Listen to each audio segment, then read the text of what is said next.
ನಮಸ್ಕಾರ ರೀ. ಇವತ್ತು ನಮ್ಮ ಉತ್ತರ ಕರ್ನಾಟಕದಾಗ ಸ್ಪೆಷಲ್ ಬದನೆಕಾಯಿ ಎಣ್ಗಾಯಿ ಪಲ್ಯ ಹೆಂಗೆ ಮಾಡ್ತಾರೆ ಅಂತ ತೋರಿಸ್ತೀನಿ ಬರ್ರಿ.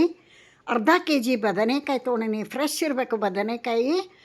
ಅದ್ರಾಗ ಎಣ್ಗಾಯಿ ಮಾಡೋಕ್ಕೆ 4 ಪೀಸ್ ಮಾಡಿ ನೀರಾಗ ಹಾಕಿ ಇಟ್ಕೊಂಡೀನಿ. ಇಲ್ಲೇ 1-2 ಸ್ಪೂನ್ ಟೇಬಲ್ ಸ್ಪೂನ್ ಎಣ್ಣೆ ಹಾಕೀನಿ. ಎಣ್ಣೆ ಸ್ವಲ್ಪ ಎಣ್ಗಾಯಿಗೆ ಜಾಸ್ತಿ ಬೇಕು. ಎಣ್ಣೆಗಾಯಿ ಅಂತ ಹೆಸರು ಐತಿ, ಎಣ್ಣೆ ಜಾಸ್ತಿ ಬೇಕು ಸ್ವಲ್ಪ. ಆಮೇಲೆ ಸಾಸಿವೆ ಜೀರಿಗೆ ಹಾಕೇನಿ. ಸಾಸಿವೆ ಜೀರಿಗೆ ಚಟಪಟ ಅನ್ನಲಿ. ಇಲ್ಲಿ ನೋಡಿರಿ ರೆಡಿ ಮಾಡಿ ಇಟ್ಕೊಂಡೇನಿ. ಒಂದು ಸ್ವಲ್ಪ ಹೊತ್ತು ನೀರಾಗಿಟ್ಟೇನಿ. ತಡ ಇಲ್ದ ಕಪ್ಪಾಗಿಬಿಡ್ತಾವು ಹೆಚ್ಚಿಟ್ಟಿಂದ.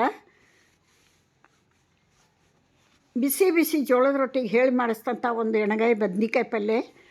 ಇಲ್ಲಿ ಉತ್ತರ ಕರ್ನಾಟಕದಾಗಂತೂ ಎಲ್ಲರ ಮನೆಯೊಳಗೂ ಬದನೆಕಾಯಿ ದಿನ ಮಾಡ್ತಾರಂದ್ರು ಹೆಚ್ಚು ಮಾಡ್ತಾರೆ.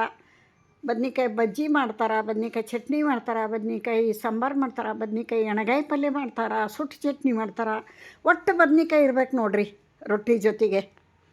ಇಲ್ಲಿ 2 ದೊಡ್ಡ ಈರುಳ್ಳಿನ ಸಣ್ಣಕ್ಕೆ ಹೆಚ್ಚಿ ಫ್ರೈ ಮಾಡಾಕ್ತೀನಿ ಎಣ್ಣೆಯೊಳಗೆ.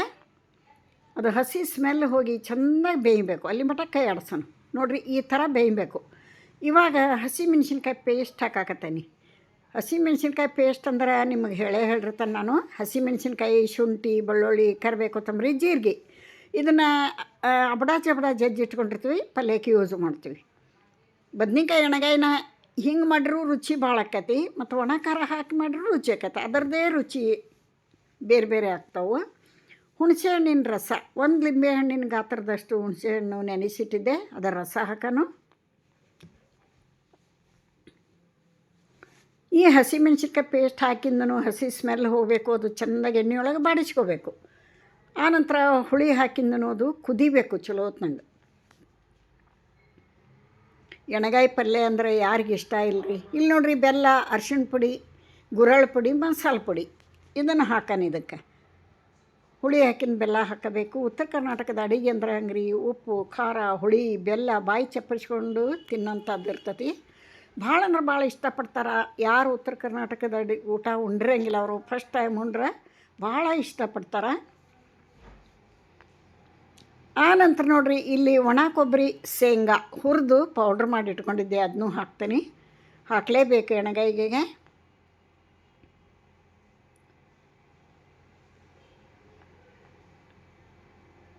ಉತ್ತರ ಕರ್ನಾಟಕ ಅನ್ನತ್ಲನ ಎಣ್ಗಾಯಿ ಬದ್ನಿಕಾಯಿ ಬಿಸಿ ಜೋಳದ ರೊಟ್ಟಿ ನೋಡಿರಿ ನೆನಪಿಗೆ ಬರೋದು. ಇದನ್ನೀಗ ಚೆಂದಾಗಿ ಕುದಿಸಿ ಸ್ಟಫಿಂಗ್ ರೆಡಿ ಆಗೈತಿ. ಈ ಬದ್ನಿಕಾಯಿ ಒಳಗೆ ತುಂಬಿ 1-2 ನಿಮಿಷ ಬೇಯಿಸ್ಬಿಟ್ರೆ ರೆಡಿ ಆಕೈತೆ ನೋಡಿರಿ ನಮ್ಮ ಎಣ್ಗಾಯಿ ಬದ್ನಿಕಾಯಿ ಪಲ್ಯ. ಯಾರು ಎಣ್ಗಾಯಿ ಪಲ್ಯ ಅಥವಾ ಉತ್ತರ ಕರ್ನಾಟಕದ ಊಟ ಉಂಡಿಲ್ಲ, ನೀವು ಈ ಸೈಡ್ ಬಂದಾಗ ಊಟ ಮಾಡಿರಿ. ಬಸವೇಶ್ವರ ಖಾನಾವಳಿಯೊಳಗೆ 100% ಉತ್ತರ ಕರ್ನಾಟಕದ ಊಟ ಸಿಗ್ತದೆ. ಊಟ ಮಾಡಿರಿ. ಉತ್ತರ ಕರ್ನಾಟಕದ ರುಚಿನ ಒಮ್ಮೆ ನೋಡಿರಿ. ನಾವು ಹಾಕೋಂಥ ವಿಡಿಯೋ ನೋಡಿ ಈ ಥರ ರೆಸಿಪಿಗಳನ್ನು ಮಾಡೋಕ್ಕೆ ಟ್ರೈ ಮಾಡಿರಿ. ನೋಡಿರಿ ಎಲ್ಲ ಹಾಕಿ ಕಲಸಿ ಅದಕ್ಕೊಂದು ಸ್ವಲ್ಪ ನೀರು ಹಾಕಿ 1-2-3 ನಿಮಿಷ ಸಣ್ಣ ಉರಿಯೊಳಗೆ ಪ್ಲೇಟ್ ಮುಚ್ಚಿ ಬೇಯಿಸಿಬಿಡಬೇಕು. ತಡ ಇಲ್ಲದ ಬೇಯ್ತೈತೆ ರೀ ಬದ್ನಿಕಾಯಿ, ಟೈಮ್ ತೊಗೊಳೋದಲ್ಲ.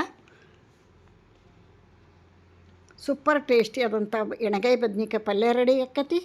ಯಾರೆಲ್ಲ ವಿಡಿಯೋ ನೋಡ್ತೀರಿ, ಇಷ್ಟ ಆದ್ರೆ ಒಂದು ಲೈಕ್ ಕೊಡಿರಿ. ಹೊಸಬ್ರು ಯಾರು ನೋಡ್ತಿದ್ರೆ ಪ್ಲೀಸ್ ಸಬ್ಸ್ಕ್ರೈಬ್ ಮಾಡ್ಕೊಂಡು ವಿಡಿಯೋ ನೋಡಿರಿ ಅಂತ ತಮ್ಮಲ್ಲಿ ರಿಕ್ವೆಸ್ಟ್ ಮಾಡ್ಕೋತೀನಿ.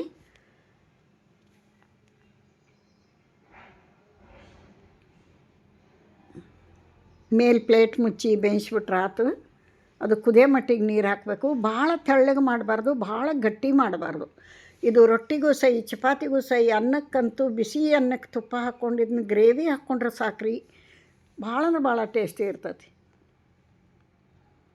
ರೆಡಿ ಆಯ್ತು ನೋಡಿರಿ ನಮ್ಮ ಬದ್ನಿಕಾಯಿ ಪಲ್ಯ. ರೆಡಿ ಆಗೈತಿ. ನಮ್ಮ ಮನೆಯೊಳಗೆ ಒಂದು ಸ್ವಲ್ಪ ಗ್ರೇವಿ ಜಾಸ್ತಿ ಬೇಕು, ಹಿಂಗಾಗಿ ಗ್ರೇವಿ ಮಾಡೀನಿ. ಅದಕ್ಕೆ ಗ್ರೇವಿ ಇದ್ರನ್ನ ಚಂದ ಎಣ್ಗಾಯಿ ಬದ್ನಿಕಾಯಿಗೆ. ಲಾಸ್ಟ್ ಕೊತ್ತಂಬರಿ ಹಾಕಿಬಿಟ್ರೆ ರೆಡಿ ಆಯ್ತು ನೋಡಿರಿ ನಮ್ಮ ಎಣ್ಗಾಯಿ ಬದ್ನಿಕಾಯಿ ಪಲ್ಯ. ಇಲ್ಲಿಗೆ ವಿಡಿಯೋ ಮುಗಿಸ್ತಾನೆ. ನಮಸ್ಕಾರ.